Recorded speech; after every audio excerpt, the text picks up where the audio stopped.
Eh, Buenas noches, profesor. ¿El método literalista o Perfecto, hiperliteralista? muy bien. ¿El literalista o el hiperliteralista? Hermano Vicente, ¿cómo se llama aquel método que intenta encontrar un significado mucho más profundo en de la Biblia?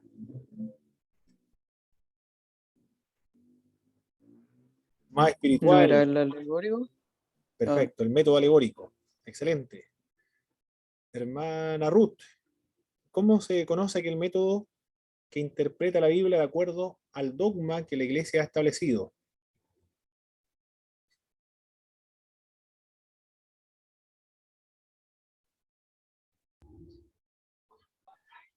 Dogmático. El método dogmático, excelente. ¿Qué más? Hermano Michel, ¿cómo se conoce aquel método que estudia el autor, la fecha, las fuentes utilizadas para confeccionar un libro de la Biblia, fondo histórico, género literario, características lingüísticas, información arqueológica? El método histórico crítico. Excelente, el método histórico crítico. Muy bien. ¿Cómo se llamó, hermano, hermano Ezequiel? No sé si estuvo ayer. Hermano Ezequiel Enríquez. ¿Cómo se llama aquel método empleado por Karl Barth y Rudolf Bullmann?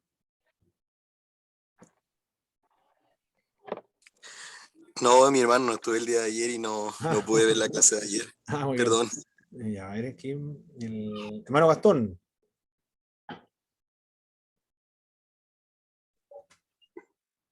Buenas tardes, mi hermano. Buenas tardes, hermano Gastón. ¿Cuál es la pregunta, mi hermano? ¿Cómo se llama aquel método de interpretación bíblica empleado por Karl Barth y Rudolf Bullmann?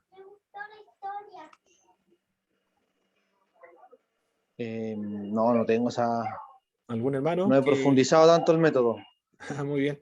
¿Algún hermano que le pueda ayudar? ¿O hermana? Teológico existencial. Perfecto, el método teológico existencial. Excelente. Hermano Andrés, ¿cómo se llama el método donde se estudia el significado de las palabras dentro de su contexto? El significado de las palabras, se estudia la gramática también dentro del contexto histórico y el contexto del pasaje bíblico.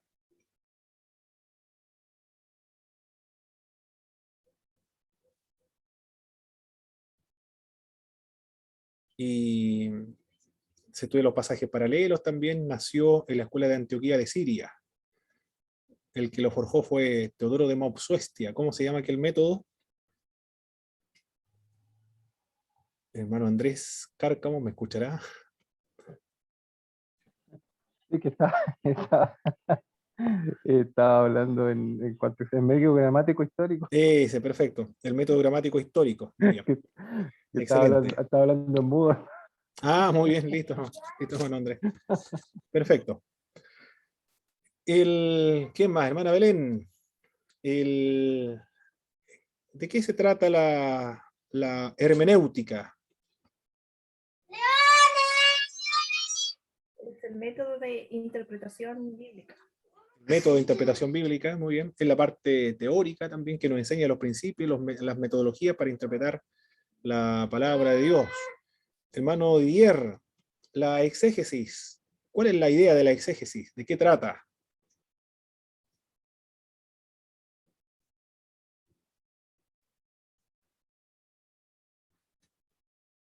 Mírame. La exégesis. ¿Cuál es la diferencia con la hermenéutica? A ver, La hermenéutica es la parte teórica, donde enseña los principios, las metodologías, los pasos, el procedimiento para interpretar. ¿Y la exégesis? No me recuerdo, hermano. Creo que la respondí, pero no. ¿Algún hermano, hermana que le pueda ayudar? Que me ayuden, por favor. En la práctica y la aplicación del trabajo hermenéutico, ¿no? Excelente, muy bien. Es la aplicación entonces de los principios que nos entrega la hermenéutica. La hermenéutica es la parte teórica y la exégesis es la parte práctica. Excelente, muy bien, eso es lo que estuvimos viendo. Para el liberal, ¿cuál es el requisito para interpretar las Sagradas Escrituras? la razón. La razón. Bueno, se estudia y el principio, el fundamento es la razón, pero el requisito para el intérprete debe ser Incrédulo. un incrédulo. Increíble, ¿eh? Lo que dicen los liberales, tiene que ser un incrédulo. Y por otra parte, los conservadores, ¿qué dicen con respecto al intérprete de la Biblia? Tiene que ser creyente. Debe ser creyente, ¿no? Muy bien, debe ser creyente, de lo contrario no tiene las capacidades, porque no tiene el Espíritu de Dios para interpretar correctamente lo que el propio Espíritu Santo de Dios inspiró en la Sagrada Escritura. Debe ser creyente. Aquí hay una pregunta, hermano Vicente. Muy bien, dice exis. Bueno, no sé qué habrá querido decir, hermano Vicente. Muy bien. Vamos a revisar esta siguiente clase entonces, mis hermanos. El libro de este autor que estamos trabajando, utilizándolo como libro de texto, José Martínez. ¿Qué le ha parecido esa obra? ¿Algún comentario respecto a ese autor?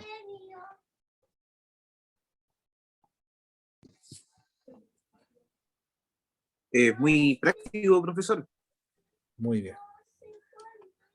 Es práctico ese texto. Muy bien. Uy, ¿por qué no se ve bien esto acá? ¿O tengo que apretar algo más? Ahí sí, ahora sí. Ahora se ve perfecto. Son muchos libros de hermenéutica, hermanos.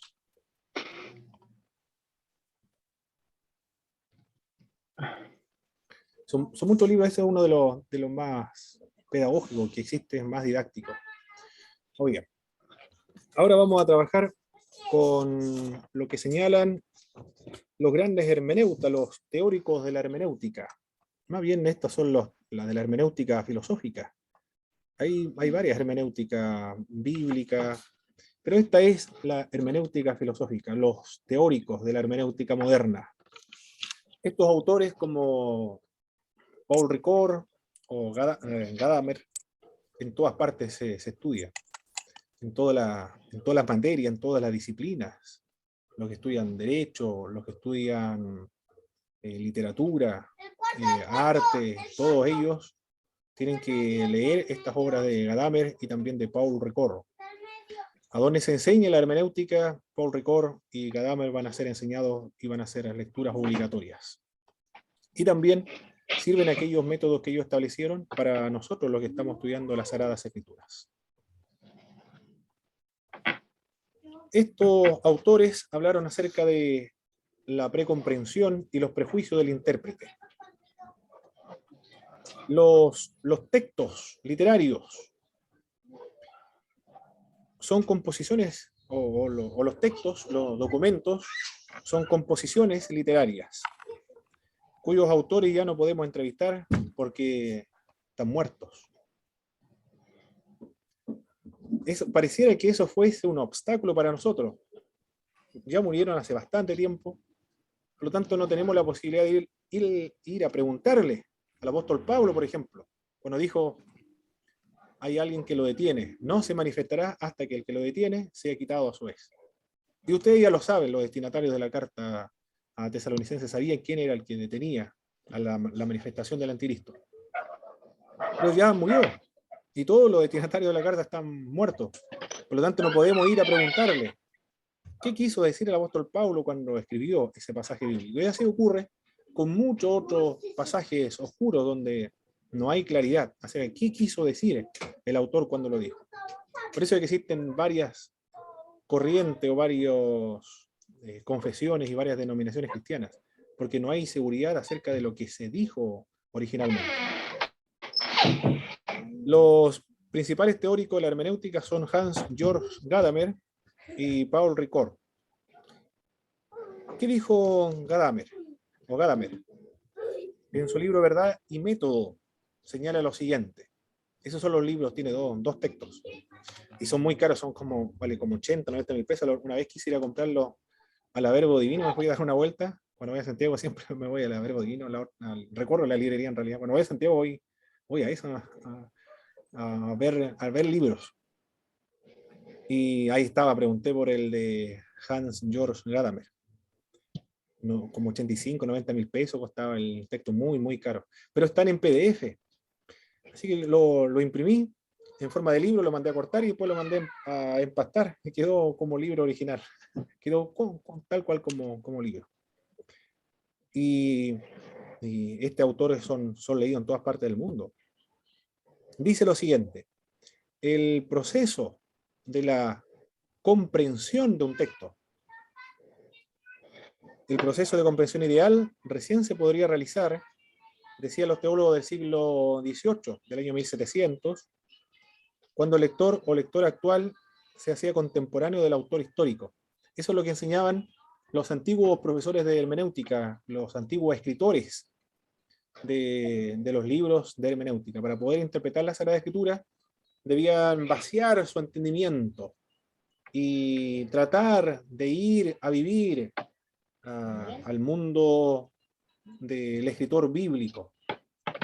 En una oportunidad lo vi cuando vi la primera vez que estudié hermenéutica, vi en una lámina, eso que se pedía antiguamente, que el autor debía vaciarse, desprenderse del contexto en el cual se encontraba del siglo XXI, nos encontramos ahora nosotros en el siglo XXI, debía vaciarse y trasladarse a la otra cultura y entenderla, hacerse parte de la otra cultura.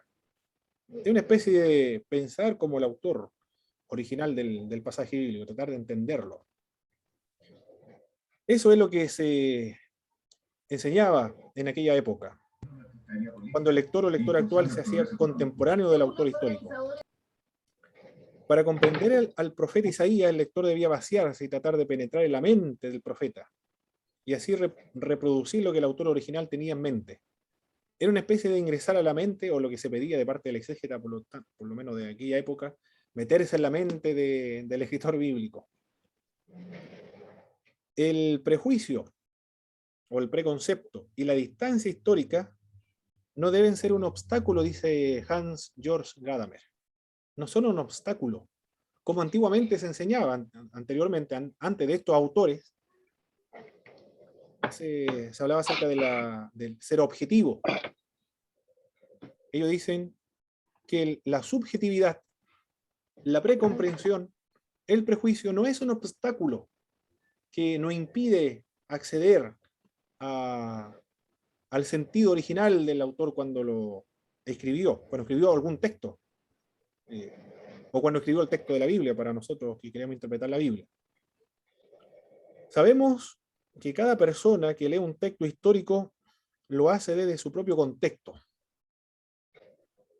desde su propia experiencia personal. Leemos todos los libros desde nuestra propia perspectiva, de nuestro propio contexto. Por tanto, cuando una persona lee un texto histórico que no es de su época, hace una especie de precomprensión. Hay que entender bien la idea de la precomprensión, el prejuicio, o leer con subjetividad, o leer ingenuamente. Trata de hacer una especie de precomprensión, comprender previamente, antes de realizar un trabajo de investigación, una especie de precomprensión del significado del texto, basado en su propia experiencia.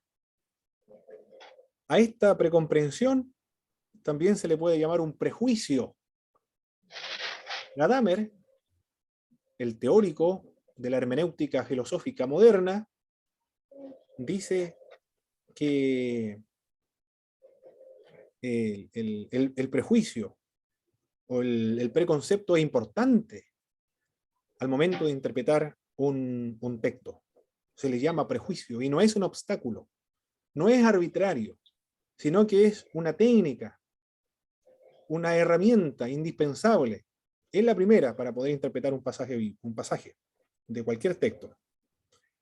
El lector se esfuerza por comprender el texto, pero no puede escapar de su propio mundo. Claro que no, es imposible. Anteriormente se decía que era posible, ese era el ideal, pero en realidad no existe, no es posible poder sustraerse de todo lo que nosotros somos, de nuestra experiencia, de nuestra idiosincrasia, la cultura en la cual nosotros nos encontramos. No puede escapar de su propio mundo, no puede suspender por completo su percepción del mundo. Estamos interpretando, pero de acuerdo a nuestra concepción del mundo que tenemos.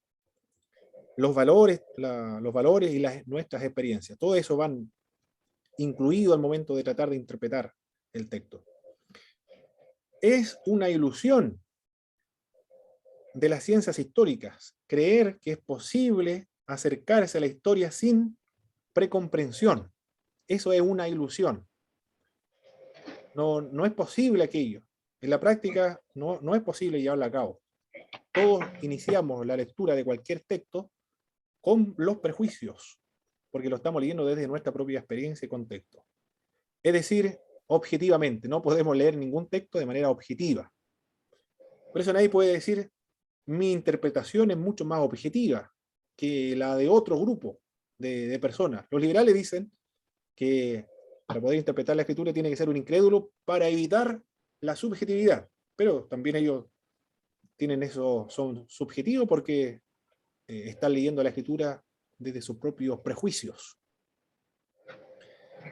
Sin embargo, distinguir, dice Gadamer, se debe distinguir una precomprensión que realmente es capaz de captar un texto de una que la bloquea. No es lo mismo una precomprensión o un prejuicio que bloquea la interpretación del texto y otro que le da la oportunidad de poder acercarse al significado del texto. Existen prejuicios legítimos, y estos prejuicios legítimos son estrategia de lectura. Eso es el gran aporte de Hans Georg Gadamer. Los prejuicios, los preconceptos son estrategia de lectura. Comprender un texto se asemeja a una conversación, dice también Hans Georg Gadamer. Es una conversación, es un diálogo con el texto. En los estudios superiores, en teología, se le dicen a los que van a hacer los informes de lectura, los que tienen que leer libros, dialogue con el autor, dialogue con el texto, plantee las preguntas al texto y trate de comprenderlo, trate de responder las preguntas que el texto trata de comunicar, informar, y también cuáles son las nuevas preguntas que surgen cuando usted lee ese pasaje bíblico.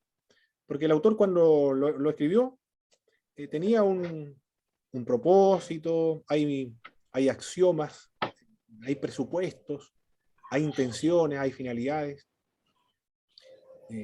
Y también cuando se aplique, esto va a tener consecuencias cuando se aplique al texto. Pero el lector está leyendo ese mismo texto y surgen muchas más preguntas, pero esas preguntas nunca se las va a plantear el autor original. Estas preguntas surgen porque hay otra persona con otra experiencia en otro contexto que, de acuerdo a lo que escribió, hace surgir nuevas preguntas. Siempre cuando leamos textos surgen nuevas preguntas de investigación, por eso es que las investigaciones continúan avanzando. Porque hay un diálogo, hay una conversación con el texto, con cualquier texto o una obra literaria, que ellos están hablando de interpretar documentos, textos antiguos, históricos, filosóficos. Es ante todo descubrir la pregunta que el texto quiere contestar, o la cuestión que el texto problematiza, o el problema que quiere solucionar. Y ese es el desafío de los intérpretes de la Sagrada Escritura, el tratar de plantearle a la Biblia las respuestas que la Biblia quiere responder.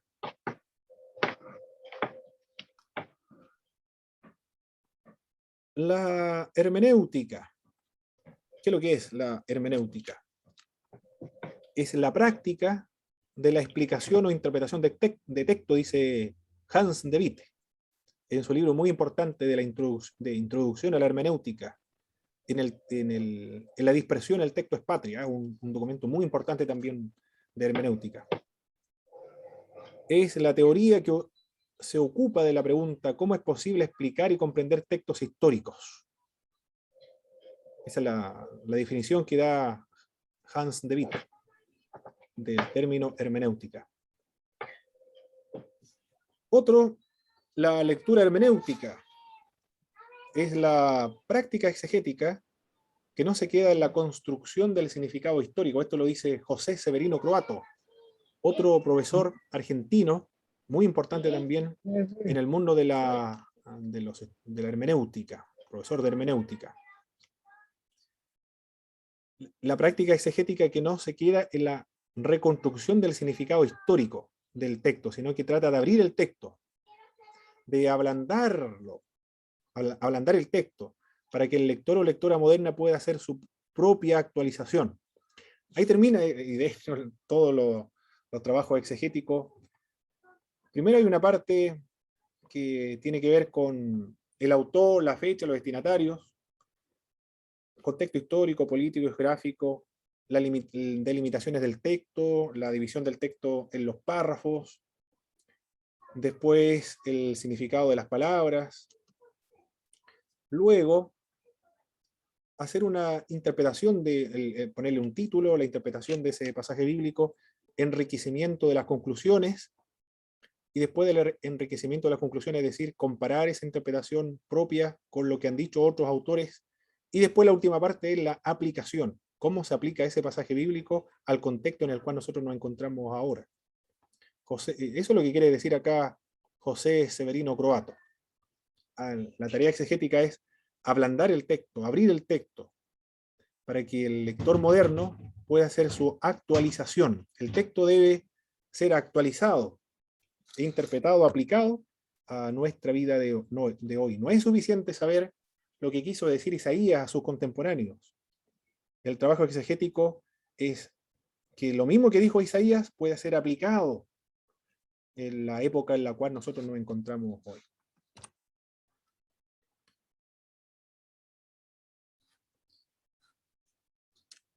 Definición de los términos. La persona que habló dejó su huella en una frase. Esto tiene que ver con el sentido. Vamos a definir el término sentido, referencia a la intención del autor.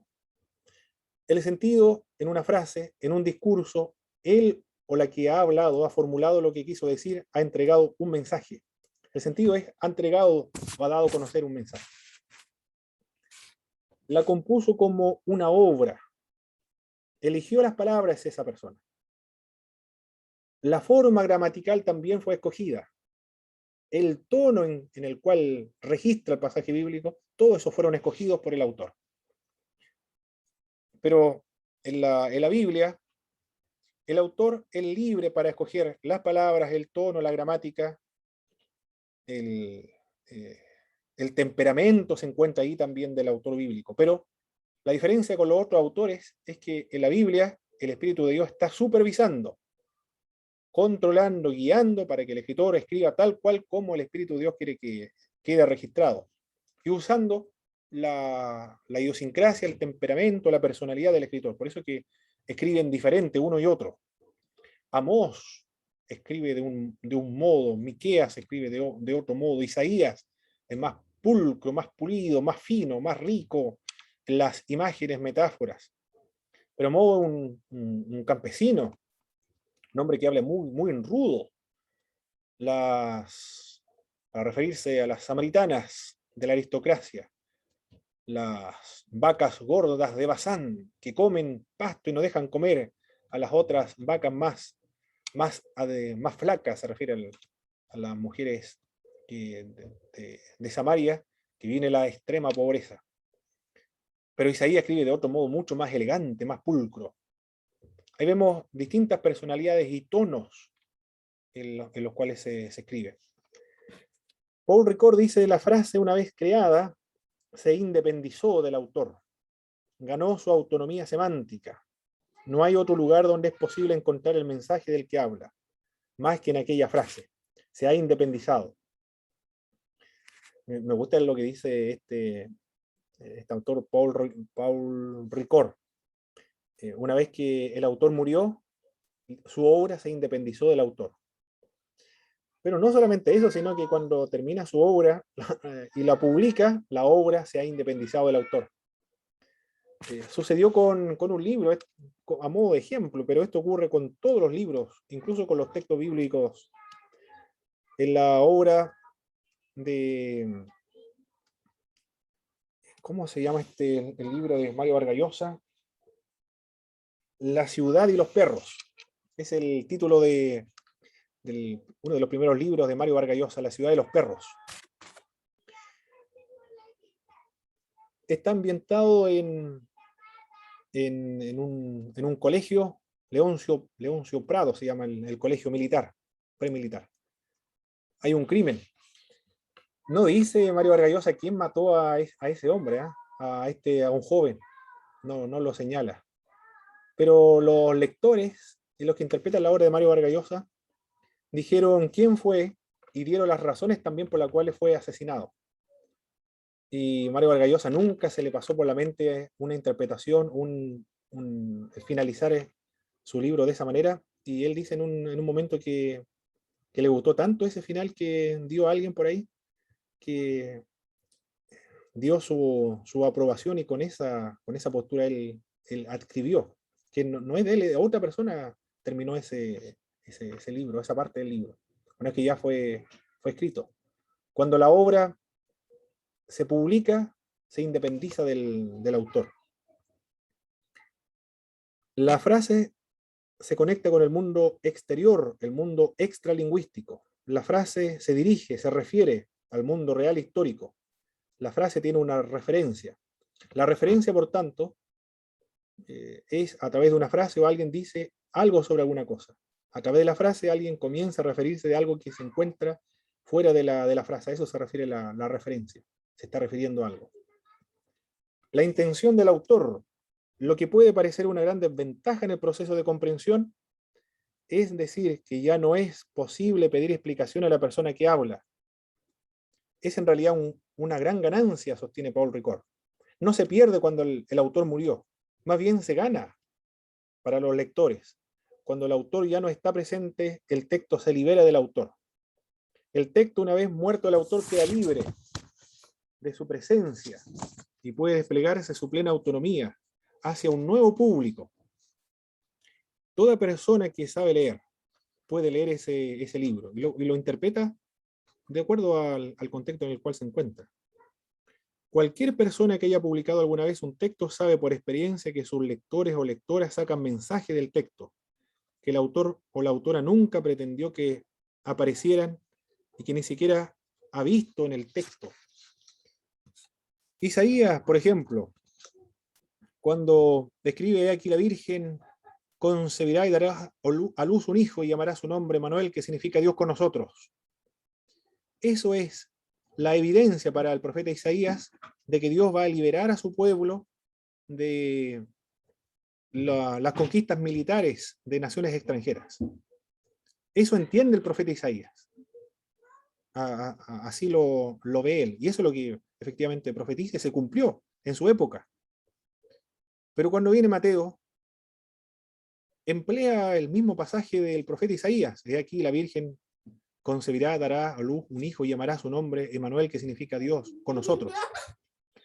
Ahora el autor que cita al profeta Isaías le está dando otro significado que nunca se imaginó el profeta Isaías que se le iba a dar a su obra. Y ya Mateo no puede ir a preguntarle a Isaías qué quiso decir con ese pasaje bíblico, ya murió. El texto, la obra, se ha independizado del autor una vez que éste ha muerto. Lo vemos en la Biblia, lo que está diciendo Paul Ricoeur, se ha visto en las Sagradas Escrituras. Doncella, el vocablo en hebreo. Doncella, eso es lo que escribió él. Y aquí la doncella concebirá y dará a luz un hijo y llamará su nombre Manuel. Pero cuando ese mismo pasaje bíblico es traducido al griego, el vocablo griego, todo esto lo hacen los mismos judíos que están en Alejandría, el vocablo que va a emplear es partenos. También significa doncella, partenos. Pero también partenos no solamente significa doncella, sino que ahora significa virgen. Y así es como lo va a interpretar Mateo. Y aquí, partenos dará a luz un hijo. Ahora, entonces, partenos tiene otro significado. Ya no es una doncella, sino que ahora ese término partenos tiene un valor, un significado teológico, pero abismante. Un significado teológico profundo. Lo que está diciendo con una sola palabra, se juega la suerte de un alma. o es concebido por el Espíritu Santo un hombre común y corriente. Un hombre solamente. Y si cree una persona que es un hombre, se juega el destino eterno de su alma. Pero si lo ve, lo concibe que efectivamente una virgen concibió a Jesucristo, porque ha sido concebido por el Espíritu Santo, entonces es de naturaleza divina, Dios mismo, encarnado. Y los que creen eso, que Jesucristo es el Kyrio, el Señor, el Dios, entonces Pablo dice, ese será salvo. Pero por una palabra, imagínense, por una palabra. Si estuviese Isaías vivo, le preguntaríamos qué quiso decir. Él diría, una doncella, una mujer va a concebir un hijo, y nosotros vamos a ser libres de las naciones extranjeras.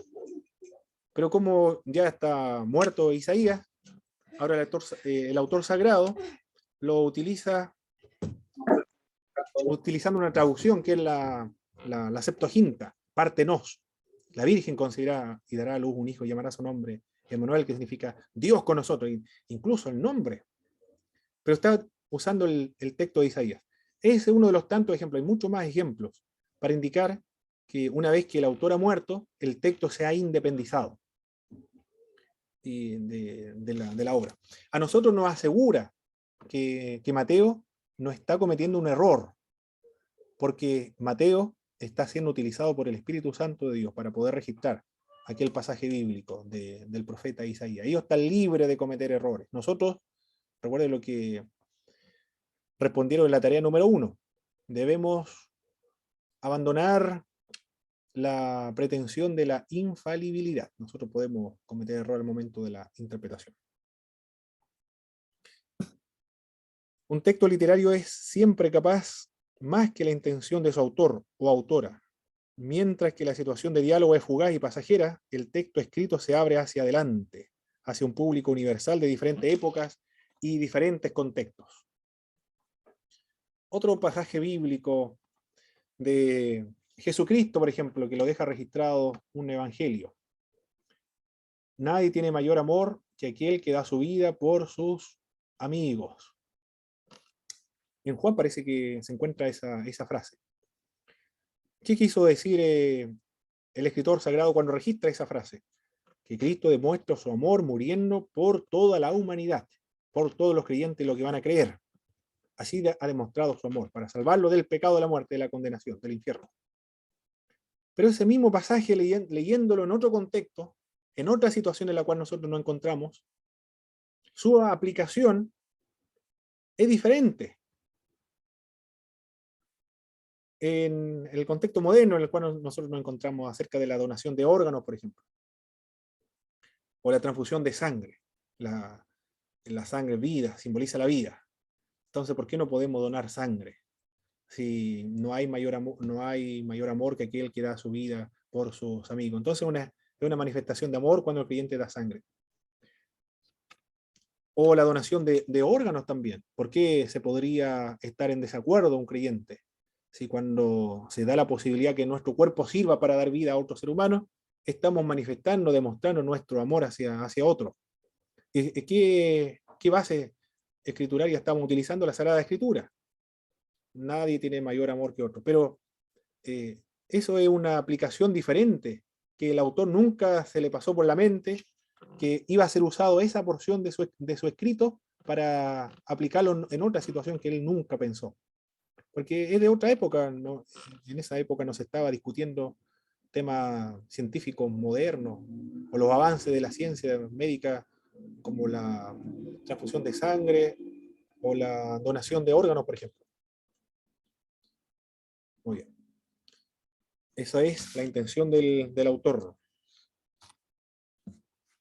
Proceso de la comprensión de un texto. Estos son los procesos que cada intérprete de la Biblia da para poder llegar al sentido original o hacer una exégesis. Esto lo estableció Paul Ricoeur. Son 3 fases. La primera fase, la lectura ingenua, o con la lectura con prejuicio, precomprensión. es un término técnico para describir cierta fase del proceso de la interpretación. Consiste en un momento de adivinar. Lo que está haciendo el intérprete acá es tratando de adivinar, conjeturar, de hacer una apuesta. Yo creo que esto es lo que puede significar el pasaje bíblico, tratando de adivinar, esforzándose por adivinar, haciendo una apuesta o conjeturando lo que posiblemente puede significar ese pasaje bíblico cuando yo lo estoy leyendo. El lector, usando su intuición, construye una precomprensión del significado del texto. Claro, nosotros hemos escuchado sermones, hemos leído libros, hemos escuchado conferencias, y todas esas ideas que han llegado a nuestra mente al momento de leer un pasaje bíblico, tratamos de utilizarlo para lograr comprender el pasaje. A eso se le denomina la lectura ingenua, o el proceso de la precomprensión, o el prejuicio, como estrategia de comprensión, pero es la primera fase, no es la última, la definitiva, sino es la primera fase solamente. Precomprensión significa aquí anticipación de sentido. Tratamos de anticiparnos al sentido del autor que se propuso originalmente. Es preliminar, no definitivo. Algo que deberá ser validado por otro instrumento que la intuición. El primer instrumento, entonces, el momento de leer un pasaje bíblico es la intuición. Es un instrumento, es legítimo, es el primer paso solamente. La expresión lectura ingenua no es peyorativa, ni tampoco es despectiva. Es sencillamente un término técnico para describir cierta fase del proceso de la interpretación. Es una de las fases. Ricord entiende a la lectura ingenua la primera fase del proceso de la interpretación. Esa construcción de significado se hace sin diccionario. Aquí solamente leemos el pasaje bíblico. En la Reina Valera, Nueva Versión Internacional, Dios habla hoy. Pero no utilizamos diccionario. Tampoco utilizamos libros de gramática, del hebreo o del griego. No utilizamos ninguna concordancia, en absoluta dependencia de las traducciones que se usan, sin conocimiento también del contexto histórico. Por eso se le llama lectura ingenua, porque no consideramos diccionario, libro de gramática, concordancia, el contexto histórico, político, geográfico, autor, fecha, destinatario, el tema, de qué trata la obra, cuál es el problema que quiere solucionar el autor. Ninguna de esas preguntas son respondidas, simplemente es tratando de sin esos recursos que nos ofrecen las otras obras. Pero es la primera fase. Esa es la precomprensión. Es una estrategia de lectura entonces, pero no es la definitiva. Luego viene otra fase, al momento de la interpretación de la Biblia. Hay que superarse después. Ahora vamos a tratar de confirmar si nuestros preconceptos son correctos o son errados. La segunda fase es la exégesis. Es la práctica teórica que trata de reconstruir controladamente el significado histórico del texto. Pretende reconstruir el mundo del texto. La frase anterior debe ser completada, porque los prejuicios pueden llevar a una comprensión profunda del significado del texto, pero los prejuicios pueden también bloquear la comprensión del pasaje o del texto bíblico. El intérprete puede comenzar a interrogar al texto como a un prisionero, si nosotros utilizamos solamente la lectura ingenua. El lector quiere que el texto responda a las preguntas que se le plantea, y al texto bíblico no se le interroga como se interroga a un prisionero. Debe haber un diálogo con las Sagradas Escrituras. Yo le trato de plantearle las preguntas correctas que el texto bíblico quiere responder. Y me está interrogando a mí también el texto bíblico. Es recíproco, esto es hay una interacción con el texto bíblico. Me pregunta, me está interpelando el pasaje bíblico. Es como una especie de un espejo donde yo me observo.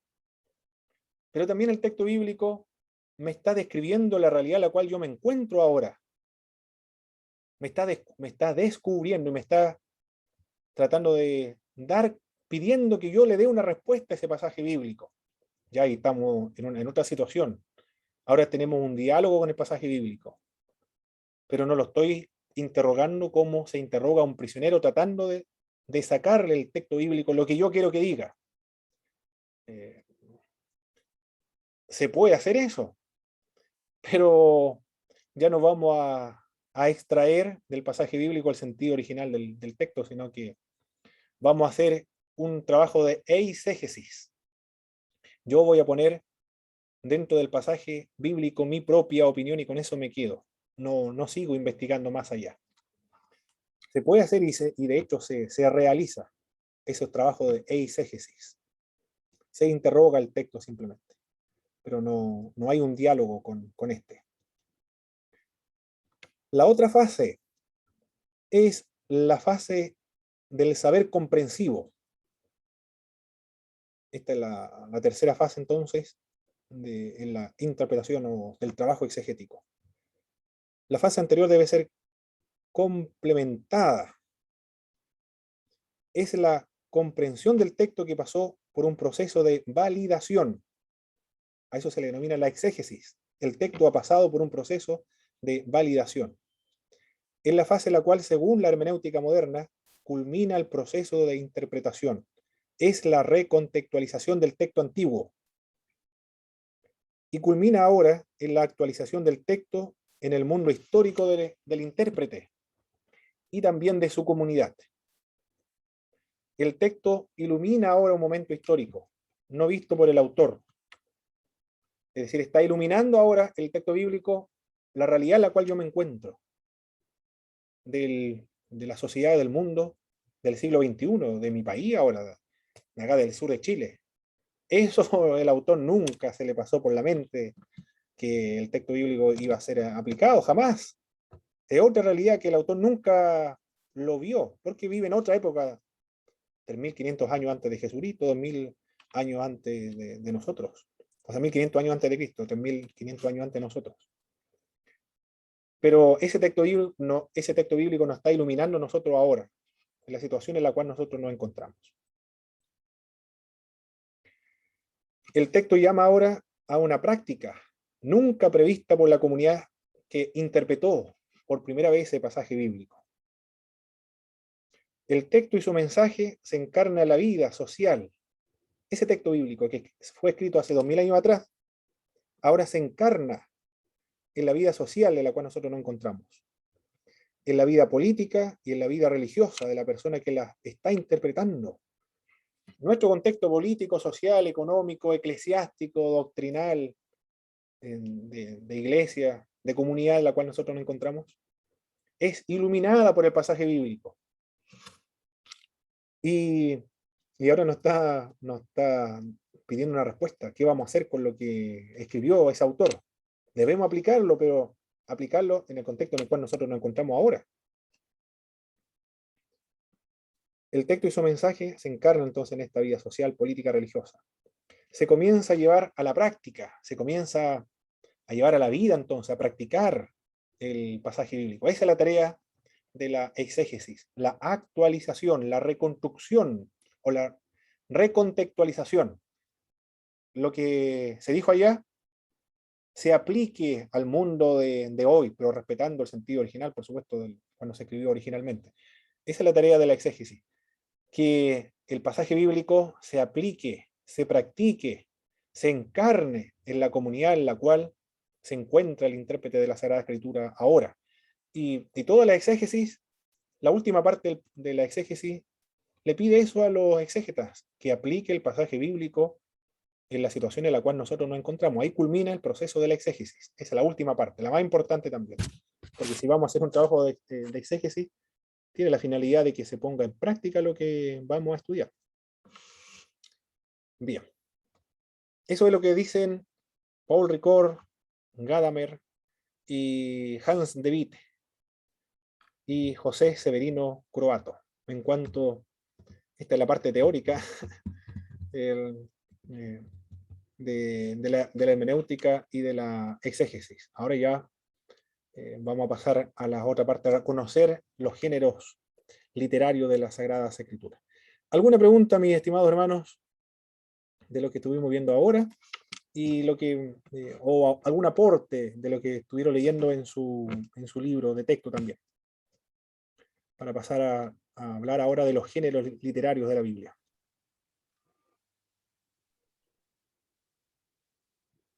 ¿Mi hermano? Sí, hermano Jaime. Ya, bueno, por lo que yo puedo entender, lo que usted acaba de pasar en relación al proceso de la comprensión. La primera fase dice que es la lectura ingenua. Se puede llamar también ahí como el método literal, cuando uno toma un pasaje bíblico, lo lee en forma literal, sin agregar ni quitar nada. Y ahí uno puede dar su propia interpretación. Y en la segunda fase, que es la exégesis, yo lo podría entender como un método histórico, crítico, literario, y ahí también está el método gramático histórico, que ahí es donde se trabaja la exégesis. ¿Se Muy puede bien. dar así de esta forma? Claro, también se puede ver de ese modo. Se puede ver de ese modo también. La idea de la lectura ingenua es de tratar de interpretar el pasaje bíblico, tratar de adivinar, esforzarse por medio de la intuición, por medio de todo lo que nosotros hemos escuchado, pero en realidad lo que estamos haciendo es tratar de adivinar el pasaje bíblico. Es el primer paso simplemente. Y después vamos a tratar de validar si eso es correcto o estamos equivocados. Y ahí trabajamos con todos los métodos, el método histórico crítico, del autor, fecha, destinatario, contexto histórico, político, geográfico, religioso, y después viene la otra parte, analizar las palabras, las frases en su contexto, utilizando el método gramático histórico, y después la otra parte muy importante de los trabajos exegéticos, que es la aplicación, aplicar el pasaje a nuestro contexto en el cual nosotros nos encontramos hoy en día. Esas son las tres partes. Esas son lo que indican estos autores, ¿eh? Pero nosotros cuando realicemos una exégesis, no se le va a hacer tan complicado, hermano, porque hay que ir dando paso por paso. Hay modelos también para hacer un trabajo exegético. Además, yo le voy a estar indicando cuáles son parte 1, la segunda parte, tercera parte, cuarta parte, igual. Ahí le voy a ir ayudando para que puedan entregar una buena exégesis. Que tengan la experiencia propia de cómo se realiza una exégesis. Ahora quizás no tengan idea qué es lo que es exégesis o cómo se realiza, si es muy difícil o no. Después van a tener la experiencia. Bueno, finalicemos esta materia para tener la experiencia de realizar este trabajo. Ya no va a ser nuevo. Si siguen sus estudios superiores después, hacer una exégesis no le va a resultar algo nuevo o algo desconocido. Ya ustedes lo habían pasado anteriormente. Bien, sigamos entonces ahora a la otra parte de conocer los géneros literarios de la Biblia.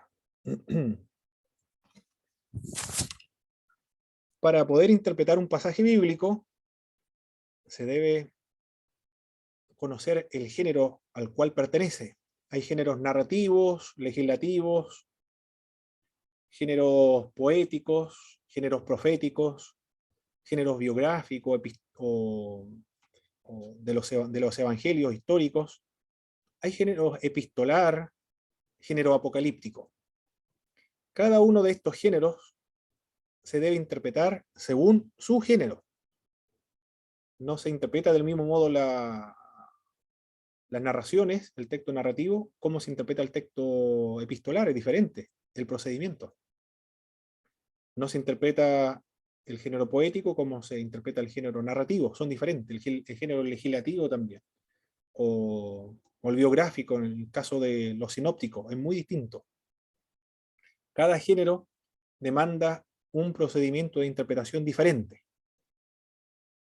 Por eso primero hay que conocer los géneros literarios, para poder estar en condiciones de realizar una exégesis.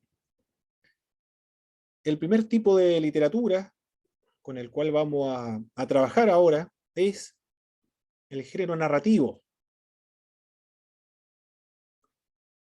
¿Y cuáles son las características de este género narrativo? Ahora estoy utilizando el libro de texto de de Gordon Fee. Claves, ¿cómo se llama el libro este? Clave de interpretación bíblica, creo que se llama.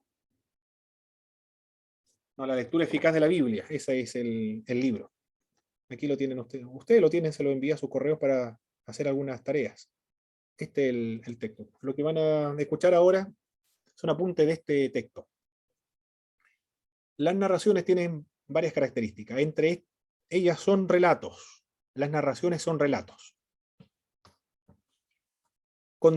Las narraciones contiene la historia de Dios.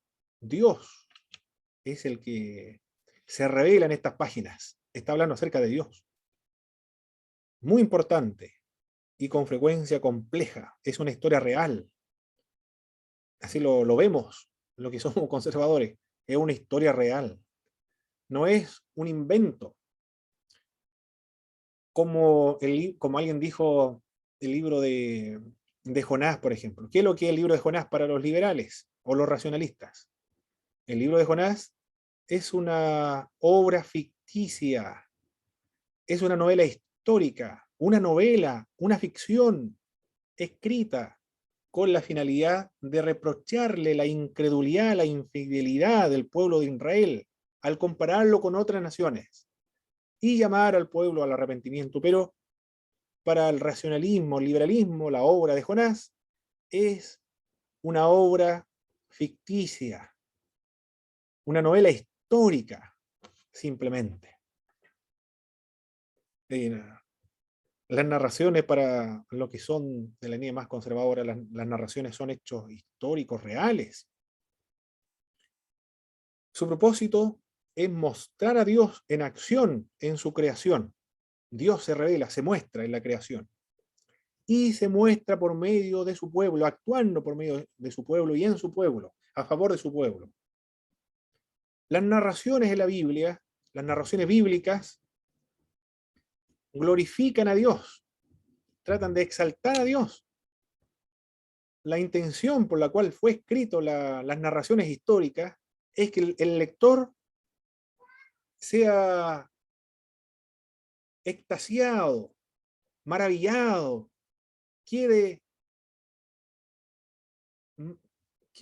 con una impresión de Dios magnífica o con una intención de que el lector termine de seguir al autor del cual se está escribiendo.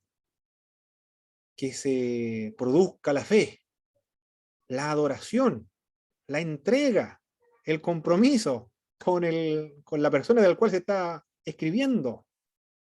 La finalidad de la Biblia es causar en el lector una impresión por el Señor.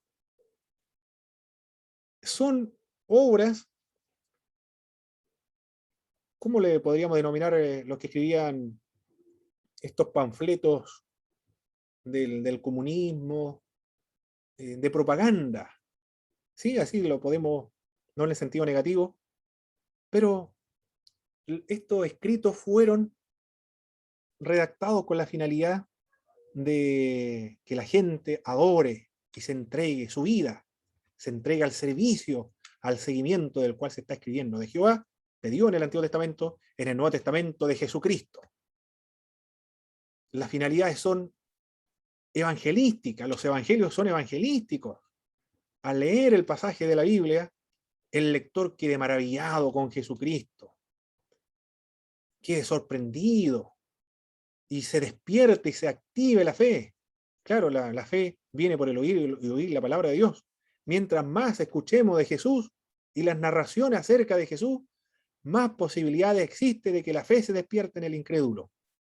Por eso son importantes las predicaciones evangelísticas, y que la gente escuche una y otra vez acerca de Jesucristo, para que se despierte la fe, porque los libros fueron escritos con esa finalidad, que despierte la fe, la entrega, el compromiso, la responsabilidad con Jesucristo, se haga seguidor del Señor, adorador del Señor, y que se convierta en un instrumento de revelar al Creador a otra gente también. El principal protagonista de las narraciones bíblicas es Dios. No es Abraham, no es Isaac, no es Jacob, no es Daniel, o Gedeón, o Josué. El protagonista principal es Dios. Dios actuando por medio de Abraham, Isaac, Jacob. El énfasis entonces en las narraciones y los relatos bíblicos no es popularizar, engrandecer, exaltar al profeta Daniel. No nos está diciendo a nosotros seamos como Daniel, como Josué, seamos como Moisés. No nos está diciendo que seamos como algún personaje del Antiguo Testamento.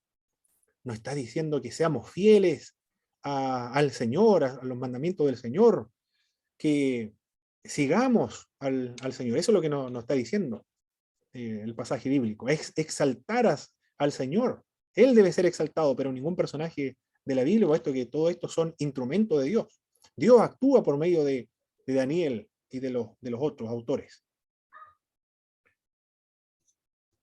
Las narraciones tienen trama y también tienen personajes. En el Antiguo Testamento contienen tramas que son parte de la trama global especial y tienen un grupo de personajes especiales. El más importante personaje de la Biblia es Dios. En el Nuevo Testamento es Cristo. Son relatos entonces. La literatura narrativa son relatos. Hay varios niveles de narraciones en las Sagradas Escrituras. Narraciones superiores, medias e inferiores. La superior es todo el plan universal de Dios realizado a través de la creación. Los aspectos claves son la creación, la caída de la humanidad, donde está describiendo todo el mundo. El poder del pecado, la necesidad de la redención, la encarnación, el sacrificio de Jesucristo. Son más globales. No está especificando a un grupo de personas o una nación en particular. Ese es el nivel superior de las narraciones. Es universal, trata con toda la humanidad. El nivel medio se centra ahora en el pueblo de Dios, en el Antiguo Testamento, el pueblo de Israel, el llamamiento de Abraham, el establecimiento del linaje abrámico. A través de los patriarcas, Israel sale de Egipto, la liberación de Egipto, la conquista de la tierra de Canaán, la época de los jueces, la monarquía, la división de la monarquía, el regreso del cautiverio babilónico, la destrucción de Samaria y el regreso después, la repatriación. Está hablando y describiendo los sucesos que ocurrieron con el pueblo de Israel, con el pueblo en general, con la nación en general, sin especificar a las personas dentro de ese pueblo. Y el inferior, las narraciones inferiores, consiste en centenares de narraciones sueltas que componen los otros dos niveles.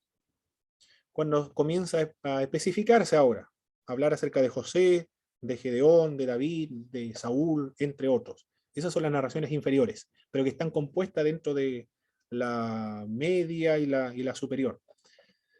La superior tiene que ver con la historia de la redención. La Biblia habla acerca de la redención de la humanidad. Desde Génesis a Apocalipsis está hablando acerca de la redención del mundo. Lo que no es una narración. La narración no son solamente historias sobre las personas que vivieron en la época del Antiguo Testamento. No son solamente eso. Son historias, pero de la intervención de Dios en la vida de esas personas. Esos son las narraciones bíblicas. La intervención de Dios en la vida de las personas de las cuales se menciona. Y a través de ellas. Dios es el personaje principal de todas estas historias. El protagonista supremo de estas narraciones. La persona decisiva de estas narraciones. Esos son las narraciones bíblicas. No son historias de personas, sino historias de la intervención de Dios por medio de esas personas. Dios actuando por medio de esas personas. Así debemos leer siempre la Biblia. La acción de Dios, cómo Dios utiliza a las personas, porque así también Dios nos puede utilizar y nos utiliza hoy. Sin ninguna diferencia. Porque todos somos iguales con la misma naturaleza pecaminosa. Pero el poder de Dios se exalta porque Dios, como utilizó a Pedro, como utilizó a Juan, a Mateo, a Tomás y a cualquier otro de los apóstoles, también utiliza a los discípulos de hoy, con todas las imperfecciones, con todos los pecados, con todas las vulnerabilidades que nosotros tenemos, con todo eso nos utiliza en la actualidad para llevar a cabo su misión y su obra. No somos mejores que los otros, todos somos pecadores, pero Dios tiene poder, y el Espíritu Santo tiene poder para usar a cualquier persona que se entrega a Él, como ocurrieron con los personajes del Antiguo Testamento. Por eso el principal protagonista es Dios, se exalta a Dios en cada narración Gloria a Dios bíblica. para siempre. ¿Y qué más? No son las narraciones, no son alegorías, ni historias con significado oculto. Mire, esto hay que entenderlo muy bien también. No son alegorías, ni tampoco son historias con significado oculto. No hay que tratar de encontrar un significado espiritual, profundo, que ninguna otra persona anterior a nosotros lo había visto. Alguien puede presumir, encontré algo, verdades frescas, verdades nuevas. Puede decir un rema, puede decir algo que nunca antes lo había visto anteriormente. No son eso las historias en las Sagradas Escrituras, con alegoría o con significados ocultos. Pero puede haber aspectos de las narraciones que no sean de fácil comprensión. Eso sí, algunas narraciones puede ser que no sea fácil para entenderlo. Hay algunas alegorías, algunas historias, pero con significado alegórico en el Nuevo Testamento. Por ejemplo, el apóstol Pablo, cuando habla acerca de Agar y de Sara, de Ismael y también de Isaac. Uno habla acerca de la ley y el otro habla acerca de la gracia. Pero el apóstol Pablo, como es utilizado por el Espíritu Santo de Dios, es preservado de cometer errores al momento de utilizar la alegoría para interpretar esos pasajes del Antiguo Testamento. Nosotros no podemos hacer eso porque no somos inspirados por el Espíritu Santo. Pero Pablo sí, porque es inspirado por el Espíritu de Dios. ¿Qué más no es una narración?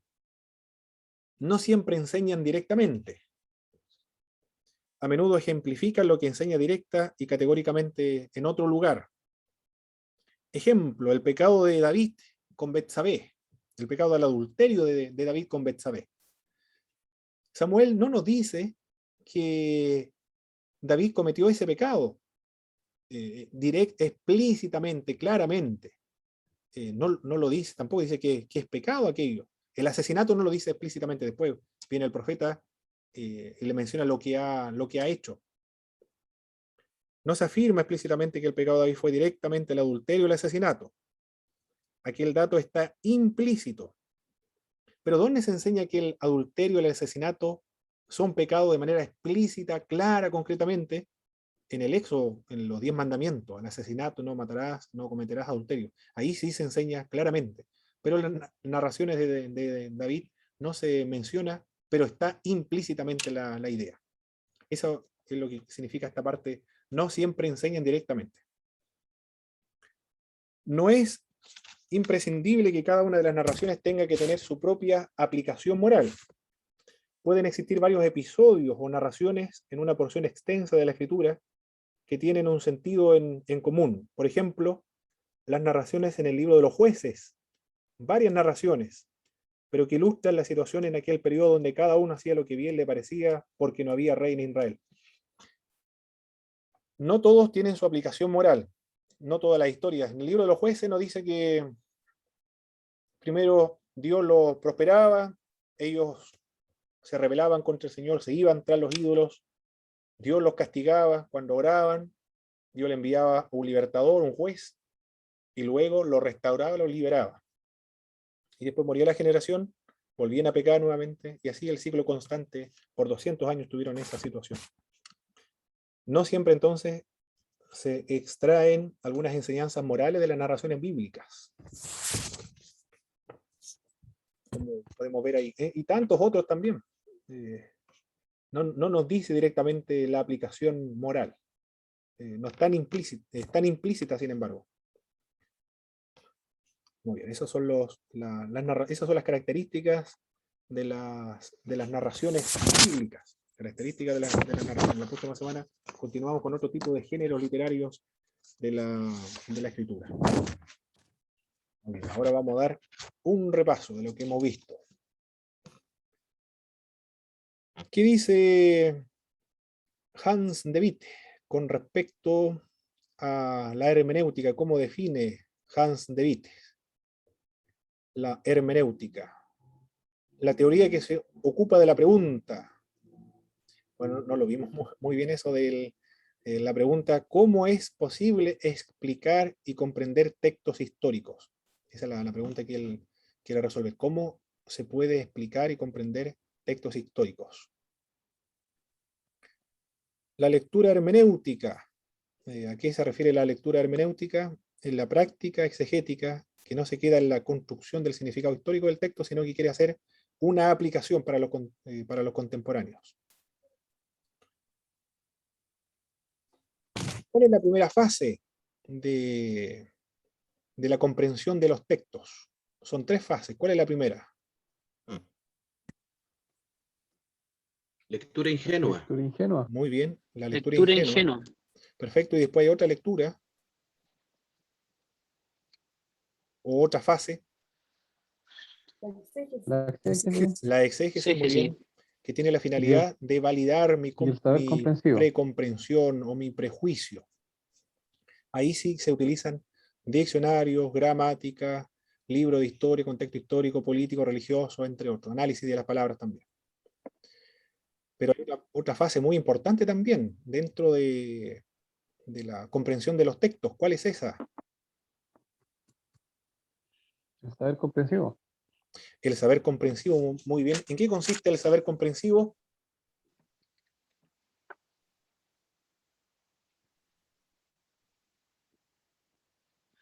Es recontextualizar el texto para entenderlo contemporáneamente, algo así. Aplicarlo. Aplicar el pasaje Aplicar. bíblico. Aplicarlo. Es decir, que nos indique ahora cuál es el camino que debemos seguir. Cómo nosotros podemos ese mismo pasaje bíblico aplicarlo a nuestra vida de iglesia, sociedad, política, económica, cultural, nacional, y en todas las áreas. ¿Cómo se puede aplicar ese pasaje bíblico? Ya eso es desafiante. Jamás el autor bíblico se le pasó por su mente que su texto iba a ser aplicado en el contexto en el cual nosotros nos encontramos hoy.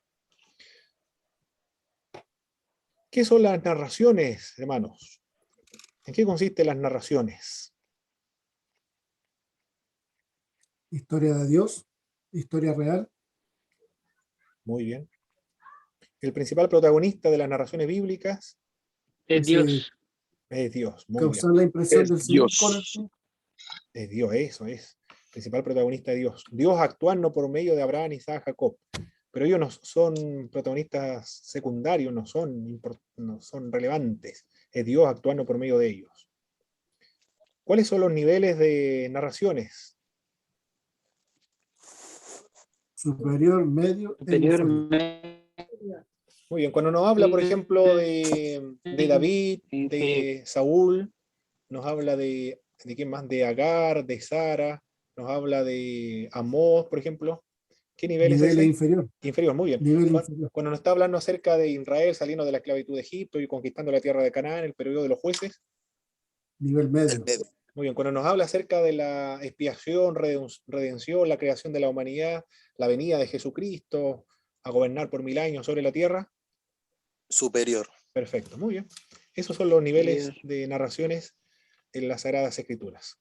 Perfecto, hermano. Esto es la clase número 4, entonces. Queda todavía una clase más para el examen. El examen, las preguntas son en base a